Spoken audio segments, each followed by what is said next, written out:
Hello and welcome back to the podcast, We Are Selling. My name's Lee Woodward, the author of the Complete Salesperson course. Today's podcast is brought to you by our sponsor, Nexar. Nexar is a dedicated real estate platform specialising in lead generation and database management of the entire real estate company for BDMs and agents working as one platform to generate opportunity. Nexar seamlessly integrates into your business systems, allowing you to have an extended solution. Let's get started with this week's episode.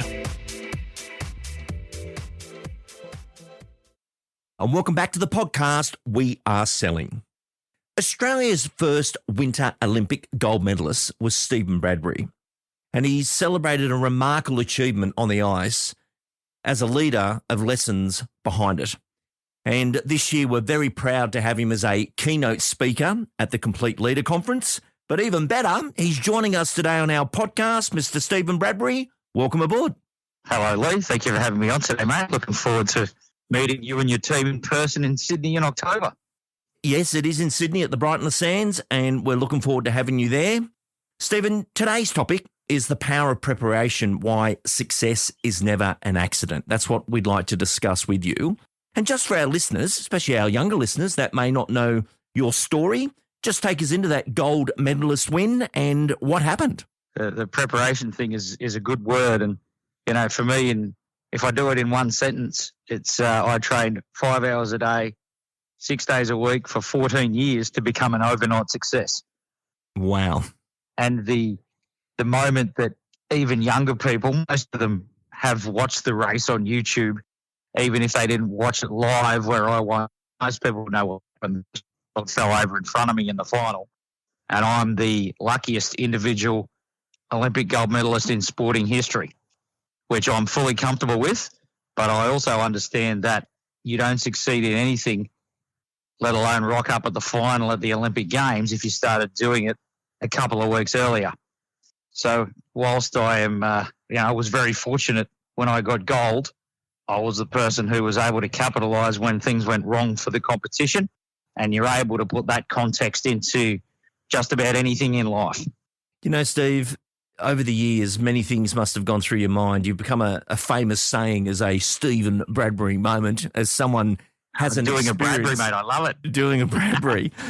Let's go back in time, though, that actual moment that it happened and the days after that. How did you feel? What was going through your mind? Yeah, at first I was very sheepish about the whole thing, and I wasn't sure how the rest of the speed skating world to start with was going to react to the way that I'd won gold. You know, because I'd been around the sport a long time, and I was actually favourite to win that event 8 years earlier. And I got knocked over in the first round of the competition in the heats, which, you know, doesn't even make it onto the television, so nobody even saw it. I would rather have won then when I was ranked number one in the world, but it didn't work out for me. And to win under those circumstances where it was obvious that I wasn't the strongest skater in the world anymore, I didn't know how my peers in the sport, my teammates, and, you know, the whole world was going to react, because, you know, I rocked up at the media conference afterwards and there was 75 countries waiting to interview me. Wow. Have a guess how many media conferences a speed skater from Brisbane's been to at that point? None. Yeah, correct. And I didn't know how I was supposed to answer a lot of their questions, and I did it with a lot of humility, because I think in general Aussies are fairly humble people, and I fit into that category. You know, and to be honest, Lee, there's still a little bit inside of me that thinks I didn't deserve to win the gold medal. But as I said before, I'm fully comfortable with the fact that I worked my ass off for so long to put myself into that position. And, you know, I think that's a really good lesson for younger generations these days, that I kind of feel like a lot of time I see people in certain things where they do something for a couple of years and then they think, oh, no, this is not for me. I'm going to move on to this, or I'm going to take an extra $5,000 because another company's offered me another job, and they're not persisting in something for an extended period of time to become an expert at it. And I think life demands not a jack of all trades in the 21st century. It demands somebody to be an absolute specialist in one particular thing. And that was what I did for speed skating.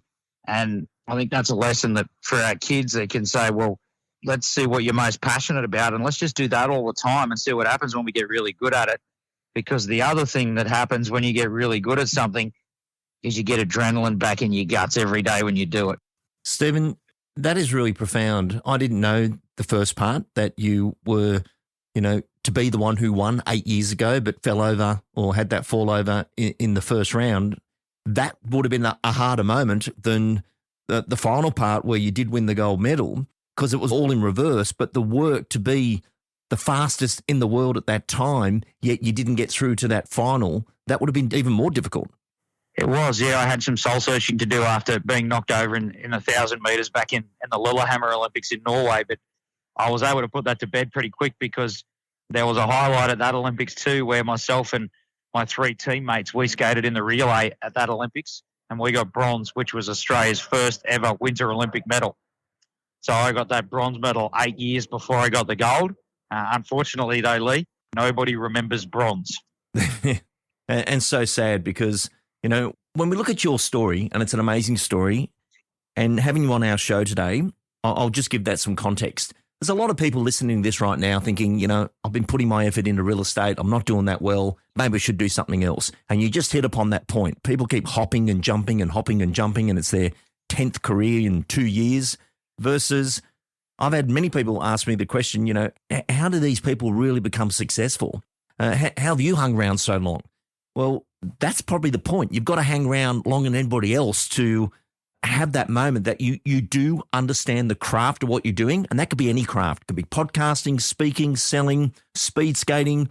But you do have to dedicate your time to get to the other end of that. It doesn't just happen straight away. Within 2 months, you're getting great results. And if not, you're on to something else. What advice would you give to people that are constantly flipping and changing and flipping and changing, and they don't have that ability to lock down? And I love the word lockdown, that you lock down and you understand success is about consistency. Yeah, well, when I'm doing my keynotes, Lee, I like to talk about the 1%ers. The 1%ers to me are the good ideas that you might hear on a podcast or you might hear at a conference, and it's a good idea and that you should implement it, but you don't write it down. And then 2 weeks later, you've forgotten it, because we're humans. Most humans forget 80% of everything they hear within 2 weeks.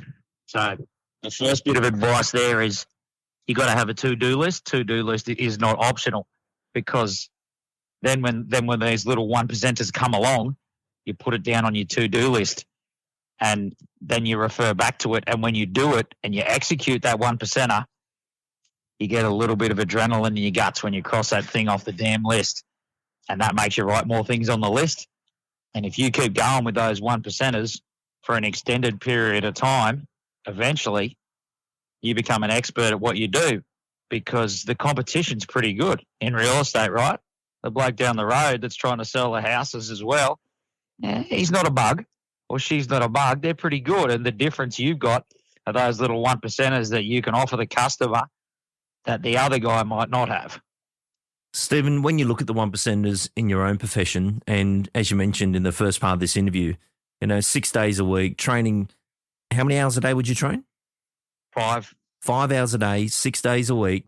There's got to be many days, more days than good days, where you're thinking, I don't want to do it today. I just don't want to get back out there. What kept you going? Stubborn. With yourself? Yeah, stubborn, and I'm a bloke, so I'm not that good at multitasking. Yeah, speed skating was my thing, Lee, and in the end it came down to not having achieved what I knew I could in something that I'd put a lot of energy into and a lot of years into already. I think if you've only been doing something for a couple of weeks, it's pretty easy to say, stuff this. Yeah. I'm going to move on to something else, because you haven't invested that much. But if you've had a career in real estate for 4 or 5 years and you're still not hitting your numbers, you're not getting the listings, you're not getting the sales, well, those numbers and those sales, they're not that far away, because you've already done a lot of hard work. And to go and start something else from scratch, seriously, what, you're going to go back and do that 4 years of shit again where you don't get paid? Nah, you got to stick it out and get really good, because I think a lot of people get to that sort of that final hurdle that not prepared to jump, and they go, this isn't going to work. It's never going to bloody work. When all they had to do was persist for that one final hurdle, and then they started to get towards an expert at what they do, and the money starts to roll from there. So, for me, it came down to not being able to, quit my sport. And I broke my neck 18 months before I got the gold medal, and everybody told me that I had to quit then, that I was done. But for me, that wasn't an option, because I had unfinished business and I was no good at anything else. So I had to see it through. Well, to come back after an injury like that, but as you've just connected the dots there for our listener, you've got this layered effect. Well, everyone's got this layered effect of everything you've done, everything you put in layers up, it layers up, it lays up. And it can be what you learn about something. And a lot of people don't know this about you, Steven, but there was a few people in that race wearing the boots that you designed. Like, you designed your own ski boots, and they were using those boots. Did you just do some Googling, Lee? Or? No, I saw you speak earlier this year. We're at the same event. Right. You did too. You did too. So we had 20% of the field wearing the boots that me and my business partner had made, and including the gold medal favourite from the USA. His name's Apollo Ono, and it annoys me in this country that people on the dole get paid, but our Olympians don't. Mm-hmm. I mean, how does that even make sense? Handouts and Olympians are not getting one. Now we've got a home Olympics coming up in 2032 in Brisbane, so I'm sure the money for our medal chances are going to roll from now going forward. But for me, that was how I funded my skating career, was by making boots for my competitors, and that was where my skill set lied. I had been around the sport a long time, and I knew a fair bit about how to make a good quality custom molded carbon fiber speed skating boot. And with a friend of mine who was also a very good speed skater, we put our heads together and we made our own. And then once we started skating on our own boots, other skaters come up to us and said, "Can I buy a pair of your boots off you?" So we said, "All right, we're away." The Australian way. Yep, you're on. Now, Steven, you are I'm going to bring this into the interview here. You are the king of adjacent space.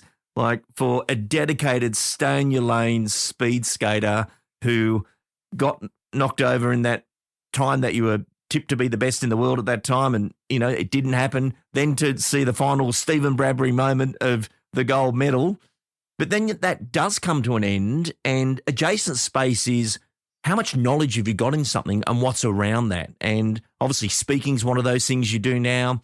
Marketing's become another one. But just recently, take us into your latest venture as the Steven Bradbury moment goes forward. Oh, I was hoping you would ask me about this one, Lee. The speaking thing, for me, I kind of got thrown in the deep end with that. And initially I wasn't that good at it, and I was already getting paid. So, that kind of felt like I was cheating a little bit there. And I decided, well, what happens if I really put a good show together that I can, get a standing ovation for when I do it anywhere in the world? And that was where I started putting a team together to pull that off. I started working with a speech writer and a comedian, and someone to help me put the AV together and the slides and the music and the videos and the whole thing to tie it all together. So, like everything in life, it's rare that you do every piece of the puzzle. And that was the same in skating. I didn't do it all. I had my coach, my parents, my physio, my teammates, and all the people behind the scenes. And nowadays, I've actually wandered into the beer market about 5 years ago myself, and a couple of mates that were very passionate about beer. We saw that, well, the whole craft thing that was going on a few years ago in the lead up to COVID and through COVID, where beers had, double hop watermelon sours and all this other bullshit. And we were sitting around and we're like, oh, this isn't what a beer's meant to be in Australia. We think we could do a better job. And eventually we decided that we would actually put that into practice, and we started brewing what's called Last Man Standing Australian Lager. We've been going for about 5 years now. And recently, about a month ago, we just took over the Newstead Brewery, which is right across the road from Suncorp Stadium in Brisbane. So we've now got a home, and it's a bloody massive venue. I'm hoping that we haven't bitten off more than we can chew, but we've got an amazing home now for our beer. It's called Last Man Standing Sports Brew Pub, We're open Wednesday to Sunday. We're doing great stakes. We've got a function room upstairs that we're kicking off this weekend at Magic Round that can fit 350 people. So bands, boxing matches, weddings, whatever you like up there. And, come on down to Last Man Standing Sports Brew Pub. I'm in there a lot. I'll pour you one when you come into the bar. Well, mate, that is adjacent space, and what a brilliant name. Last Man Standing goes beautiful into your story, and it's such an amazing gold medal moment. There was no luck at all within that because you had to be there, and it was such an iconic victory as we look back in time. And many times when I'm speaking, Stephen, I'll say to people, you can't run on to the grand final with your thongs on. You got to be prepped, you've got to be ready and so forth. But to spend the amount of time you did in your life dedicating that time, and that's a big takeaway for this interview today. Everything you do gets layered up. It gets layered up. Suddenly you've got the knowledge to be creating the boots that people will actually wear, and people actually buy those off you because you're getting better at your craft. You know exactly how it works. And becoming your own mechanic, no matter what you do, becomes interesting because you've got to be there long enough to care enough to understand how that part of it works. And now you've got into the beer business, you've got the brand, you've got the thinking, and I'm sure it's going to be an absolute fantastic success.